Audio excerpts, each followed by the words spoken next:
Le cinéma, c'est pas une histoire individuelle, c'est pas une aventure en solitaire, c'est souvent une aventure collective. Donc ça veut dire aussi savoir choisir les personnes qui savent vraiment bien vous accompagner, et ce à tous les endroits, que ça soit effectivement un producteur. Rappelons-le, le producteur n'est pas là que pour signer des chèques et gérer des contrats. C'est quelqu'un qui accompagne l'écriture, qui accompagne justement le recrutement de l'équipe artistique. Et je pense que nous, on a un peu cette conception-là aussi à l'endroit de la diffusion, c'est-à-dire c'est une alliance, quoi. C'est un pacte qui se fait avec un engagement autour d'un objet filmique qui est lui-même le fruit et du talent souvent de plusieurs personnes et pas seulement d'un ou d'une réalisatrice. Bonjour et bienvenue sur mon podcast. Ici, j'invite les pros du cinéma à partager avec vous leur méthode de travail.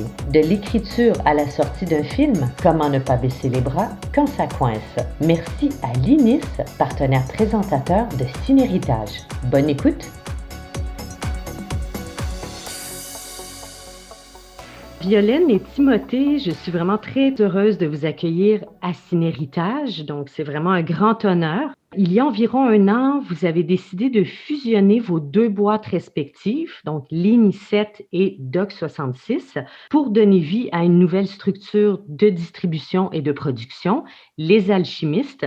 Qui a trouvé ce nom? Alors, on va dire que comme beaucoup de choses, c'est souvent des brainstorming d'équipe, mais on a trouvé ce nom à Cannes, et c'est moi qui ai un peu lancé l'idée effectivement de l'alchimie. Okay. Je pense qu'après, on a peaufiné ensemble, et c'est ces petits détails qui contribuent à trouver le juste titre et le juste intitulé. D'accord. Ça nous semblait faire sens parce qu'il y avait effectivement cette question d'alchimie entre nous, et puis d'alchimie dans les choix de films qu'on faisait.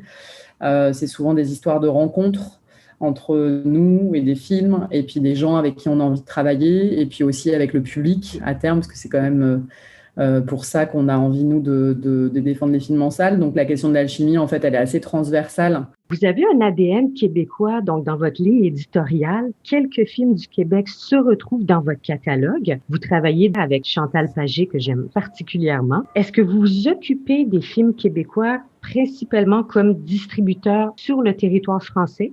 Oui, alors la ligne directrice cinéma québécois, c'est un truc qu'on avait beaucoup développé dans Ligne 7 et qu'on a approfondi depuis la fusion. Et effectivement, on s'en occupe principalement sur le territoire français, parfois en Belgique et en Suisse.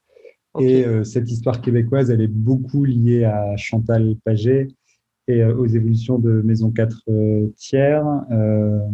Voilà, Chantal est devenue une amie. On a d'abord travaillé ensemble sur un film il y a 4-5 ans. Et puis, on est devenus très amis. Et c'est un peu elle qui a contribué à nous faire découvrir le beau cinéma québécois. Et cette nouvelle vague, ces nouveaux auteurs, ces nouvelles auteurs même. Parce que moi, je suis très admiratif du principe de parité qui a été imposé par les institutions, et je trouve qu'on devrait beaucoup s'en inspirer partout. Et ça a vraiment permis à des réalisatrices de défendre des projets plus ambitieux, et ça se ressent forcément sur voilà, la façon dont on porte un regard sur des sujets de société, sur la jeunesse. On a beaucoup travaillé sur la jeunesse. Donc voilà comment est né l'amour pour défendre le cinéma québécois en France. Je pense que votre objectif là, serait de sortir environ 6 à 8 films par année. Avant la Covid, c'était à peu près ça. Oui, d'accord. On le précise. Maintenant. Non, l'idée, c'est le seul luxe qu'on s'autorise, c'est de travailler sur des films qu'on aime, et beaucoup avec des gens qu'on aime. Il peut y en avoir que 4 dans l'année, ou il peut y en avoir 8-10, mais c'est sûr qu'on veut pas devenir une usine à sortir beaucoup de films, à avoir cette urgence-là. On veut prendre le temps de bien travailler les films sur la durée. Et puis, si on n'a pas de coup de cœur pour le film, ou pour les équipes, ou pour les thématiques, ça n'a pas de sens pour nous. Économiquement, avoir un équilibre de 6 à 8 films par an, c'est pas mal, parce qu'on mélange les sorties très ambitieuses avec les sorties plus confidentielles, les fictions et les documentaires. L'alchimie, c'est ça aussi, c'est trouver du sens entre les différents projets qu'on défend, leur temporalité, et puis comment nous, on va réussir à les défendre au mieux. D'accord. Juste pour compléter, en fait, l'idée vraiment est de rester celle d'une maison de production et de distribution. Je crois que le côté un peu cousu main, on y tient beaucoup, on y est très attaché, ça fait partie de nos ADN respectifs. Et même si on a envie de progresser, d'être plus ambitieux que ce qu'on a pu l'être en faisant nos armes dans l'arrivée de ce secteur de la distribution, il est important, comme dit Timothée, de pouvoir continuer à faire un travail détailliste et engagé pour chacun des films. En fait, à chaque fois, c'est un peu un bébé qu'on accompagne sur sa mise en marché et on a envie d'en prendre soin. Je trouve ça extraordinaire, la place, en tout cas, que vous accordez aux films québécois, mais vous avez déjà à la base un marché tellement prolifique. Vous produisez quand même beaucoup de films à chaque année en France. Puis je me disais, c'est quand même, vous auriez pu vous concentrer uniquement sur déjà ce bassin de films, quelque chose de plus émotionnel, une relation particulière que vous avez avec nos films québécois. Oui, ben, il y a un lien de toute façon. Hein, je pense qu'il y a un lien fort entre la France et le Québec. Le cinéma québécois se résumait à un ou deux réalisateurs en France. Il y a eu des beaux succès aussi. Et puis, il y a eu effectivement une volonté de notre part de défendre des films peut-être plus confidentiels, le cinéma d'auteur québécois en France. Et c'est vrai que de fil en aiguille, eh ben, c'est un ADN qu'on confirme. On a aussi la chance de travailler d'avoir tissé des liens de travail avec des producteurs, avec des vendeurs internationaux. Et puis, il y a aussi des institutions qui nous suivent beaucoup sur nos sorties, la SODEC et Téléfilm, qui sont vraiment dans le soutien des distributeurs étrangers qui veulent défendre le cinéma québécois à travers les frontières. Donc voilà, il y a plein de choses qui font qu'on se sent bien avec le cinéma québécois. Donc, on sent quand même un intérêt grandissant là, pour le cinéma québécois chez les médias et le public français, mais est-ce que ça reste quand même difficile pour un film québécois de se frayer un chemin jusqu'en salle, d'y attirer le public, suscitant bien sûr l'intérêt de la presse spécialisée? Il y a des complexités, c'est certain, parce que ce qui est important face au public, c'est quand même d'avoir des capacités d'identification. Oui. Maintenant, on partage quand même beaucoup de choses avec le Canada dans l'absolu et avec le Québec tout particulièrement. En termes de langue, par exemple, le fait qu'on ne soit pas sur une langue étrangère, ça rend les choses moins difficiles que si on s'intéressait au cinéma japonais, par exemple. Enfin, il y a ces difficultés-là qu'on n'a pas en termes de presse, le travail avec les journalistes, les interviews des réalisateurs ou réalisatrices, parce qu'on a travaillé effectivement, comme l'a souligné Timothée, avec beaucoup de réalisatrices pour notre plus grand plaisir, et pas du tout impossible. Elles peuvent être invitées facilement, pareil, parce qu'il n'y a pas de la barrière du langage. Et je pense que finalement, sur les problématiques sociétales, on est très proche en termes de mécanique. Il y a un certain nombre de choses qu'on a en partage, en fait. Donc, bien sûr, ça reste souvent dans certaines on va dire, configurations. Le cinéma d'auteur, d'une manière générale, est difficile à défendre, en fait, parce qu'on est dans un milieu très concurrentiel, etc. Mais est-ce que ça l'est particulièrement plus pour du cinéma québécois, finalement, par rapport à des productions françaises? Vous disiez qu'on aurait pu s'atteler, effectivement, assez facilement à notre cinéma, parce qu'il y a toujours beaucoup de productions et on aurait pu se positionner effectivement sur ce marché-là. D'ailleurs, on ne se l'interdit pas. L'un n'exclut pas l'autre, forcément. En même temps, au contraire, à la limite, nous, on a peut-être un peu pas tiré notre épingle du jeu, parce qu'on dit ça avec quand même beaucoup d'humilité, mais en tout cas, on a peut-être un ADN qui est plus spécifique, qui justement se distingue plus facilement peut-être d'autres sociétés qui effectivement se penchent sur un cinéma français et pas forcément avec moins de difficultés que ce qu'on en a nous finalement avec nos films québécois. Et je suis curieuse, comment nos films sont perçus? C'est assez différent. Alors, il y a forcément toujours quand même le chanté de la langue qui est un premier accès qui peut attirer un public français. Mais après, sur le traitement social des films, sur Antigone, par exemple, qu'on a sorti, nous, ici en septembre, on l'a sorti après le premier confinement, après le mouvement de violence policière qu'on a connu dans le monde. Donc, ça a eu un effet tout particulier. Et je dirais que c'est l'universalité qui l'a remporté sur le fait que ce soit un film québécois. Sur des Oui, comédies comme Jeune Juliette, et ben là, effectivement, le comédie québécoise a beaucoup suscité d'intérêt en France parce qu'il y a des références américaines qu'on connaît par les films américains, mais qu'on voit transposées dans une langue française chez nos oui. cousins québécois. Donc ça nous amuse. Et Est-ce que votre stratégie est un peu toujours la même, c'est-à-dire que vous visez vraiment un lancement en festival, ensuite le lancement en salle, ultimement aux plateformes, à la télé? Oui, bah, je crois qu'il y a plusieurs ingrédients en fait qu'on essaye à chaque fois de mélanger pour faire en sorte que effectivement ce travail sur le long cours puisse être le cas pour chacun de nos films. En fait, il y a effectivement le lancement sur les festivals, que ce soit dans leur pays d'origine, à l'international et sur notre propre territoire. Il y a la manière dont on va le travailler avec les exploitants, effectivement au moment de la sortie nationale. Et puis après, sur ce qu'on appelle la continuation, donc les semaines qui s'en suivent. Et nous, on essaye de faire en sorte de pouvoir trouver tous les prétextes possibles et imaginables pour aussi les relancer sur la durée. C'est-à-dire, on va OK. essayer de travailler justement en lien avec le sujet sur un almanach qui nous permet voilà, d'aller chercher les exploitants qui n'auraient pas eu l'occasion de le programmer au moment de la sortie nationale sur une thématique qui va faire écho à une journée internationale de ceci ou de cela. On va aussi travailler sur les publics scolaires, qui sont pas forcément des publics qui viennent de prime abord au moment T de la sortie nationale, mais qui peuvent venir sur le long cours. On va D'accord. essayer d'aller chercher aussi tout ce qui est projection non commerciale avec des associations dans des lieux culturels. Oui, effectivement. Voilà, ça peut être des musées, ça peut être des écoles, des associations, des médiathèques. Enfin voilà, les lieux de projection sont variés et sont finalement aussi des endroits qui nous permettent d'atteindre des publics qui vont pas forcément en salle, en tout cas qui sont complémentaires de ceux qu'on trouve en salle. Oui, Et puis effectivement, après, il y a aussi tout le travail qui va être mené à la fois sur l'exploitation télévisuelle et puis sur les plateformes VOD, OK. qui sont encore certaines des économies, on va dire, un peu fragiles, mais qui sont quand même importantes, parce que là encore, je pense qu'on ne touche pas les mêmes publics que ce qu'on a en salle. Oui, Et c'est une oui. autre manière de faire vivre les films en SVOD et puis aussi en DVD, parce que nous, on continue d'en faire.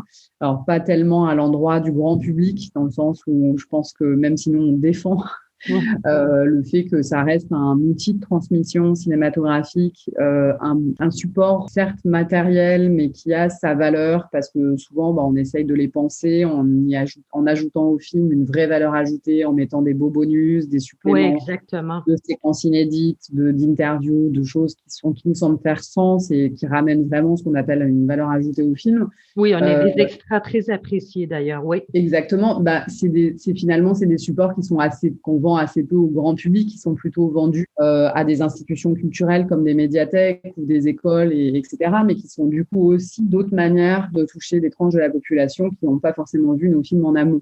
vous avez devant vous un cinéaste qui débute sa carrière et qui vise une carrière donc internationale. Est-ce que justement il doit tenir compte de tous ces aspects du sujet abordé? Est-ce qu'il doit être pointilleux sur l'accent français international? je pense que ce qui fonctionne, c'est de défendre ce qu'on veut défendre, de le faire de la façon dont on veut le faire. C'est plutôt le travail du producteur d'accompagner après un film dans sa réalisation. Et puis la magie, l'alchimie, quand elle se passe, je pense que c'est parce qu'on est aligné avec ce qu'on a voulu dire, la façon dont on l'a dit. Et la magie, c'est qu'on arrive à toucher les gens Oui, avec oui. son propre Point de vue. langage, son propre point de vue et avec ses tripes.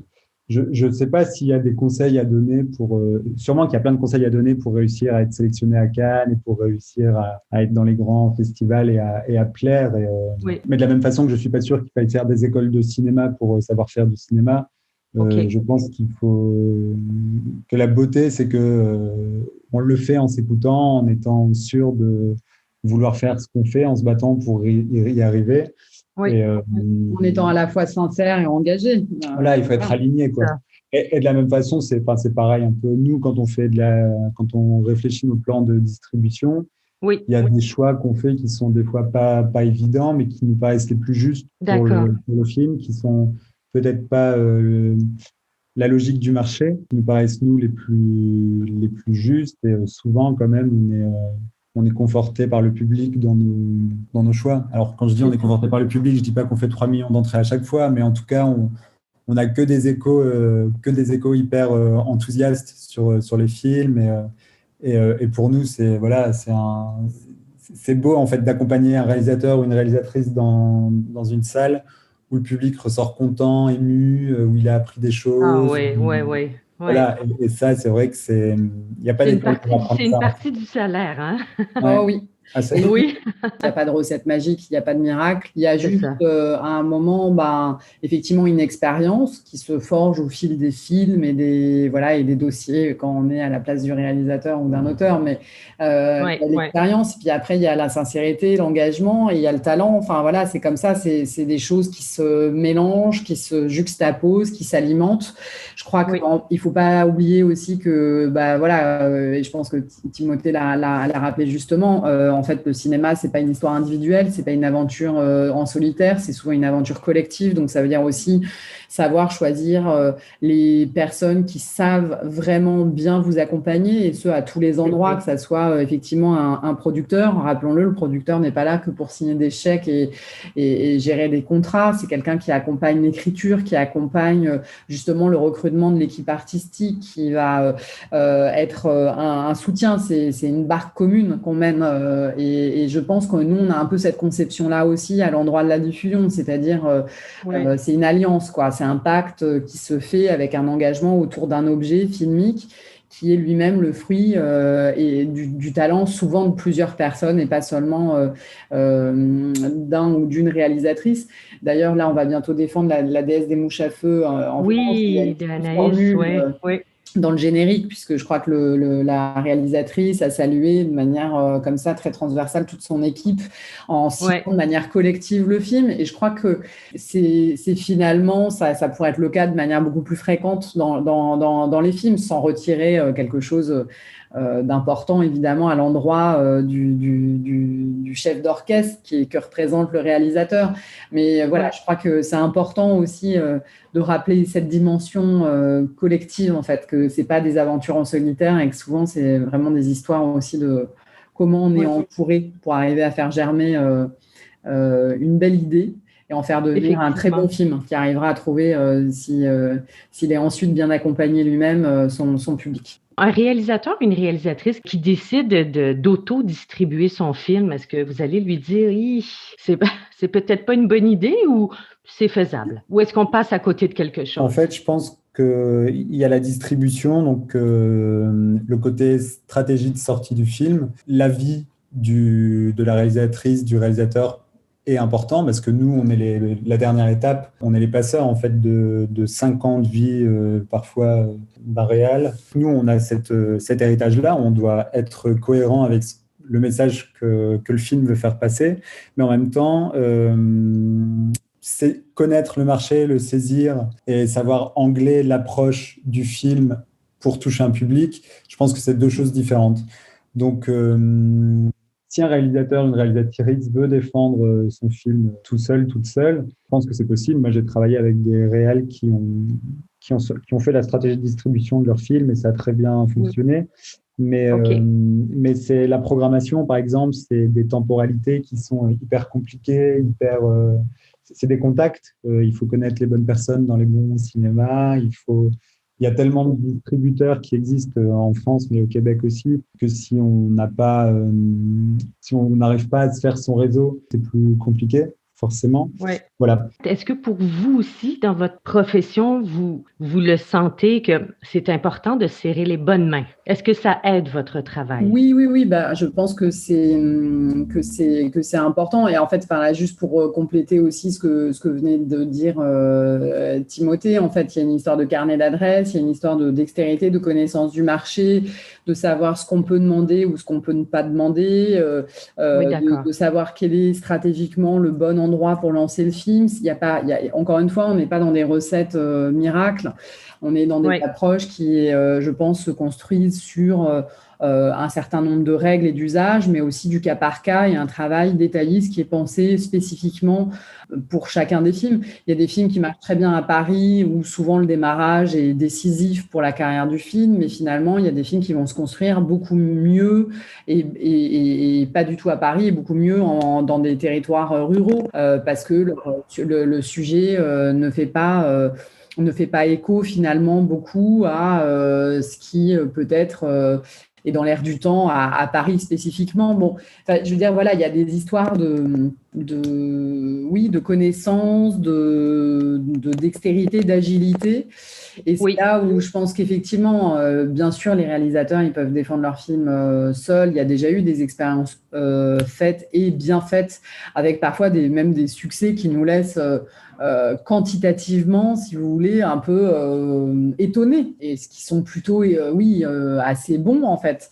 Mais je pense qu'il faut faire un peu attention aussi à ça. Typiquement, le monteur d'un film n'est pas forcément la bonne personne, par exemple, pour monter la bande-annonce. Est-ce que l'affiche, ça sera la mieux pensée par un réalisateur lui-même? Je ne crois pas. Parce que l'affiche, c'est un outil marketing, que la bande-annonce, c'est aussi un outil marketing, et qu'à un moment, ça a des visées, des objectifs qui, sans forcément travestir ou mentir sur l'objet et la nature du film, parce que voilà, on n'est pas dans cette éthique-là de travail.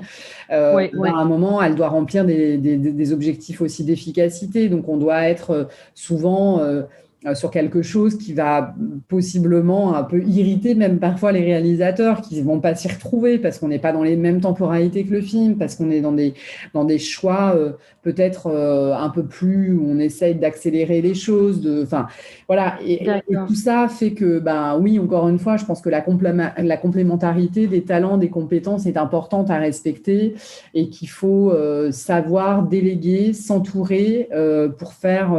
encore une fois, dans l'intérêt du film, en fait. Je pense c'est ça. Voilà. Et faire confiance. Exactement, faire confiance. Et c'est beaucoup de questions de ça, comme pour beaucoup de choses dans la vie, en fait. C'est important de respecter l'idée qu'il y a différents métiers qui existent et qu'on ne peut pas être partout, et qu'effectivement, un réalisateur, s'il a le talent, effectivement, pour écrire et faire émerger des œuvres, bah, c'est peut-être à cet endroit-là qu'il doit concentrer son énergie. Ça ne veut pas dire qu'il sera complètement coupé, qu'on lui donnera, nous, aucune visibilité sur ce qui est prévu, ce qui est pensé et réfléchi dans l'intérêt de son film. Bien au contraire, nous, on est dans un dialogue, je crois, relativement à la fois pédagogue, transparent, amical avec les réalisateurs, parce que pour nous, on n'aurait pas ce métier-là, on ne pourrait pas faire ce métier-là sans eux. Donc, ils sont évidemment très centraux. Mais pour autant, chacun consacre son temps, son énergie, ses compétences sur l'objet qu'il a choisi de mener à bien pour sa carrière professionnelle. Exactement, oui. En terminant, le marché se transforme rapidement. Évidemment, tout le monde le sait, la pandémie est venue bousculer toute l'industrie.